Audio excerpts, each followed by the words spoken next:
Imagina una fábrica de coches de última generación, una inversión de miles de millones, y de repente todo se detiene, no por una avería catastrófica, sino por la falta de un chip que cuesta menos que un café. Este es el tipo de problema con un coste de cientos de millones que vamos a analizar hoy. Una muy cordial bienvenida. Hoy nos sumergimos en un estudio que desvela la matemática oculta que usan gigantes como ASML o Airbus para optimizar sus cadenas de montaje. Buscan el equilibrio perfecto entre dos estrategias: invertir en capacidad de producción extra y, por otro lado, mantener costosos inventarios de seguridad. Para ello vamos a explorar un único artículo de investigación de Mirjam S. Maig y su equipo, titulado Optimización de inventario y capacidad en sistemas de ensamblaje a gran escala utilizando la teoría de valores extremos. Y lo que describes no es una anécdota, ¿eh? Es la pesadilla recurrente de cualquier director de operaciones. El documento lo llama el cuello de botella del componente más lento, y es una vulnerabilidad sistémica que vemos una y otra vez. La escasez de una sola pieza puede paralizarlo todo, creando un atasco de otros componentes que no sirven para nada y, lo peor, destrozando el flujo de caja de la empresa. Totalmente. El propio estudio menciona ejemplos que nos suenan a todas. ASML, el monopolio de las máquinas para fabricar chips, recortando previsiones de ingresos en 2021 por no tener ciertos materiales. O toda la industria del automóvil, parada durante meses por falta de semiconductores. Lo verdaderamente llamativo, y es el punto de partida del estudio, es que, aunque estas decisiones sobre inventario y capacidad mueven cientos de millones de euros, a menudo se toman sin un método cuantitativo riguroso. Se basan en la intuición, en la experiencia, pero no en un análisis matemático que te diga cuál es la combinación óptima. Este artículo intenta precisamente llenar ese vacío. De acuerdo, pues vamos a ver cómo lo hacen. El estudio se centra en dos palancas para gestionar este riesgo, y me parece crucial entender que no son lo mismo.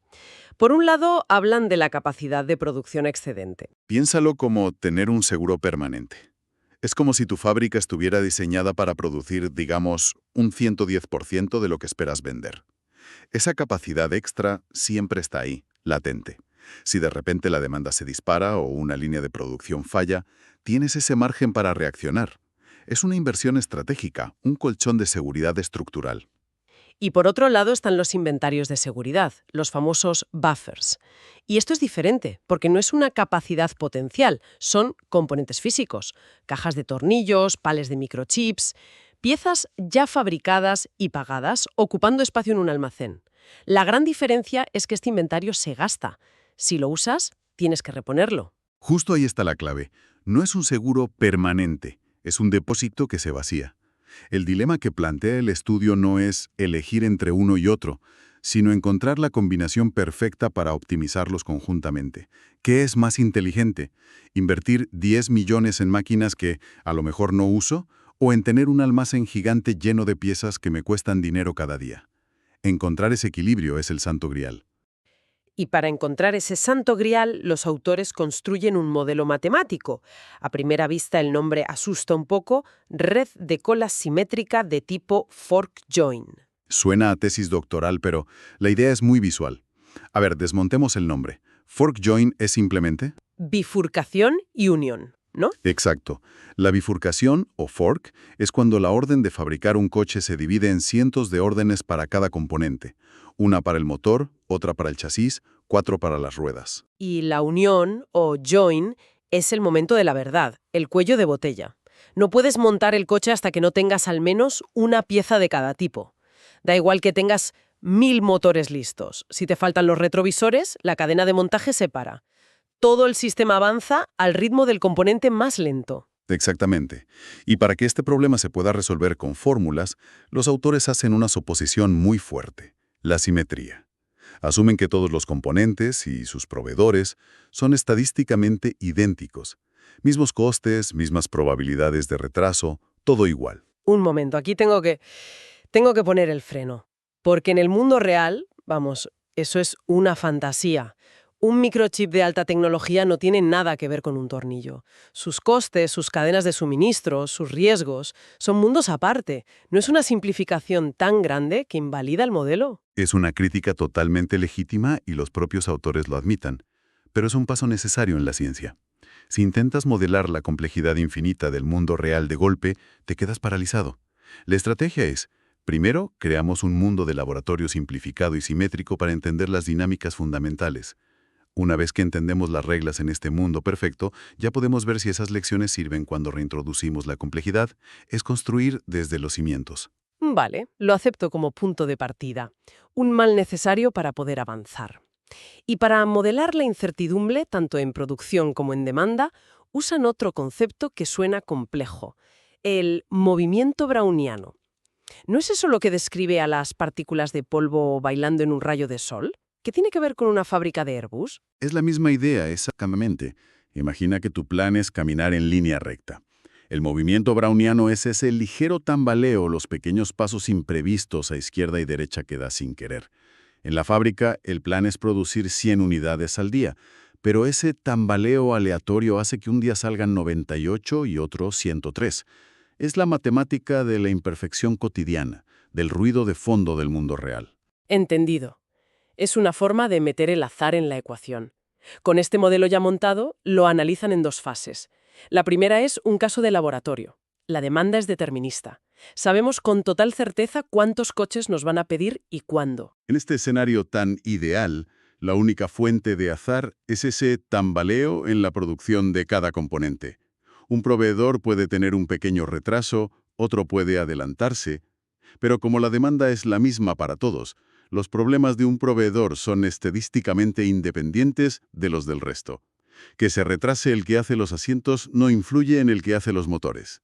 Y como todo depende del más lento, del que más se retrasa, el problema se reduce a analizar el máximo de todos esos retrasos independientes. Y aquí es donde entra la herramienta estrella del estudio, la teoría de valores extremos. Eso es.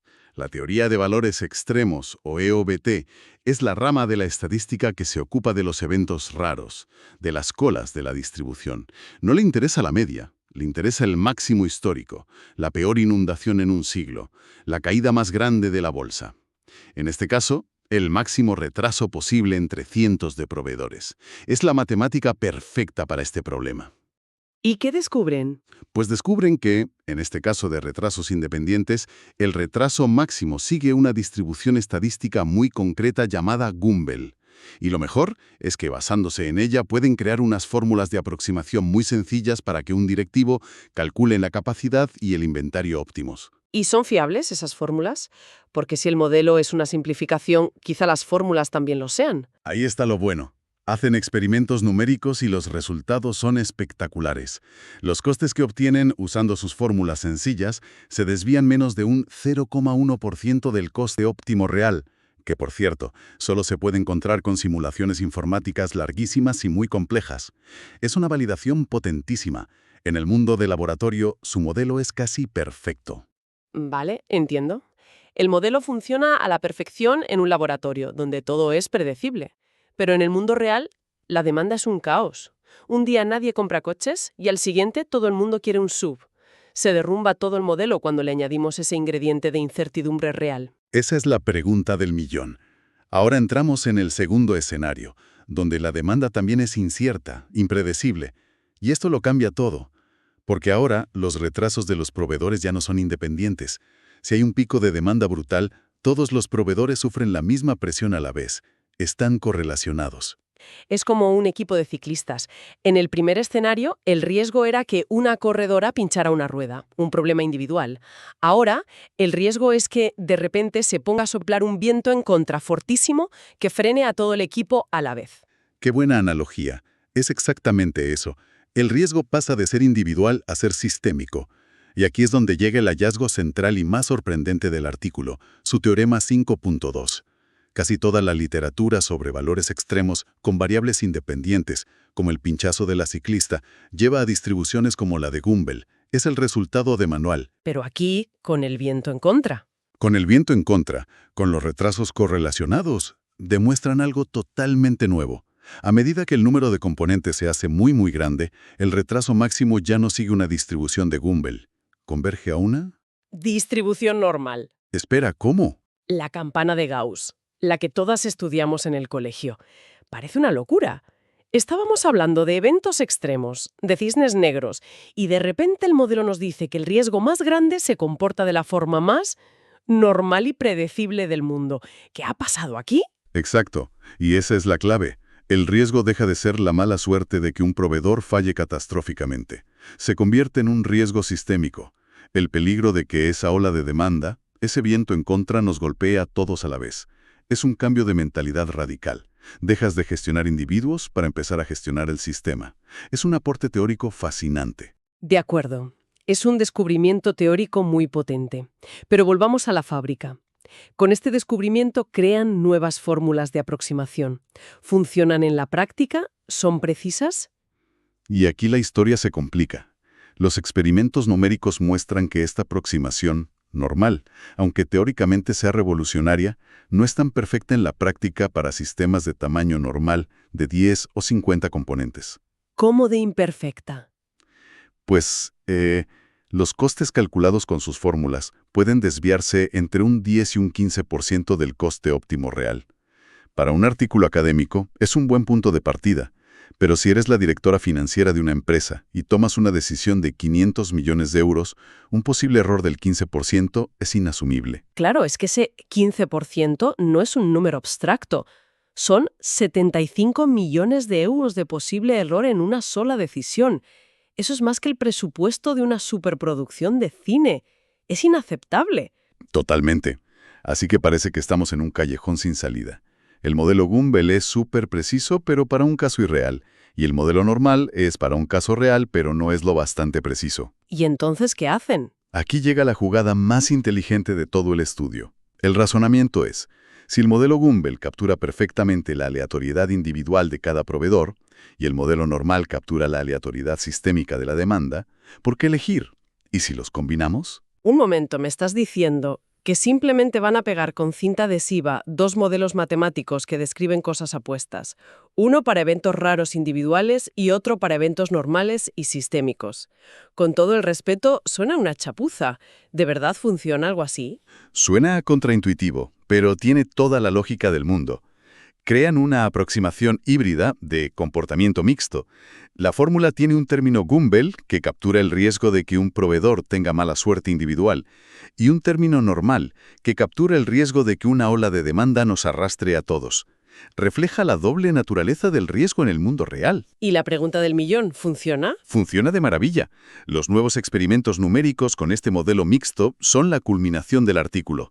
Demuestran que los costes calculados con esta nueva aproximación híbrida están en la mayoría de los casos a menos de un 2% del óptimo real. Hemos pasado de un posible error de 75 millones de euros a menos de 10. Eso sí que es un salto que justifica todo el trabajo. Sin duda. Convierte un conjunto de hallazgos teóricos fascinantes en una herramienta práctica y robusta para tomar decisiones millonarias en el mundo real. Es el puente perfecto entre la academia y la industria.